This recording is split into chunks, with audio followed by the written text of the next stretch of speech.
Assalamualaikum warahmatullahi wabarakatuh. Halo teman-teman. Di sini gue akan menceritakan sejarah Jembatan Ampera.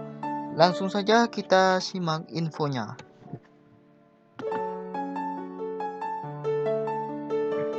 Di sini Jembatan Ampera memiliki panjang yaitu 1117 meter dan memiliki lebar 22 meter dan tingginya 11,5 meter dari permukaan air.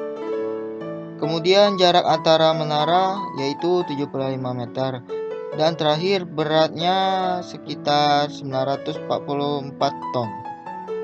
Pembangunan jembatan ini dimulai pada bulan April 1962. Setelah mendapat persetujuan dari Presiden Soekarno, biaya pembangunannya diambil dari dana pampasan perang Jepang. Bukan hanya biaya, jembatan ini pun menggunakan tenaga ahli dari negara tersebut. Pada awalnya, jembatan ini dinamai Jembatan Bung Karno. Menurut sejarawan Johan Hanifa, pemberian nama tersebut sebagai bentuk penghargaan kepada Presiden RI pertama itu.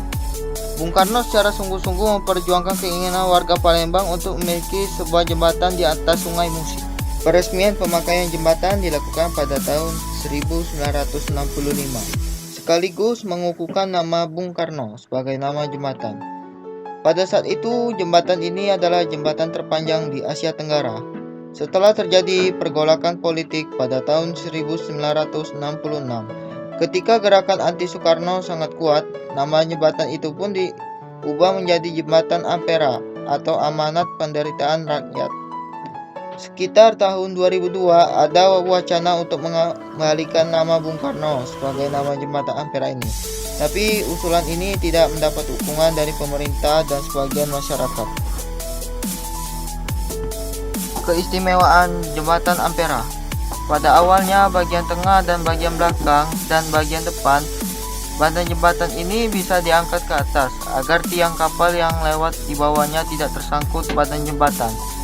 Bagian tengah jembatan dapat diangkat dengan peralatan mekanis.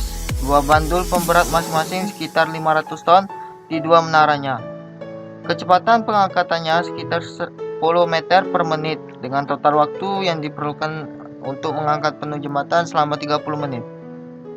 Pada saat bagian tengah jembatan diangkat, kapal dengan ukuran lebar 60 meter dan dengan tinggi maksimum 44,50 meter bisa lewat mengarungi Sungai Musi. Bila bagian tengah jembatan ini tidak diangkat, tinggi kapal maksimum yang bisa lewat di bawah jembatan Ampera hanya 9 meter dari permukaan air sungai. Sejak tahun 1970, aktivitas turun naik bagian tengah jembatan ini sudah tidak dilakukan lagi. Alasannya, waktu yang digunakan untuk mengangkat jembatan ini dianggap mengganggu arus lalu lintas di atasnya.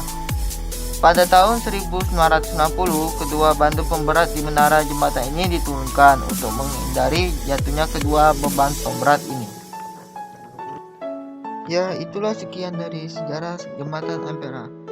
Jika kalau penjelasannya kurang jelas dan videonya kurang menarik, saya mohon maaf dan saya akhiri. Wassalamualaikum warahmatullahi wabarakatuh.